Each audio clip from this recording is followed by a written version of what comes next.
গাছের পাতা সবুজ, গাছের পাতা সবুজ, গাছের পাতা সবুজ, গাছের পাতা সবুজ সবুজ সবুজ।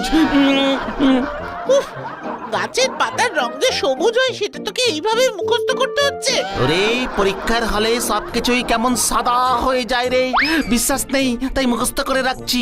মাথা মোটা কাকে বলে?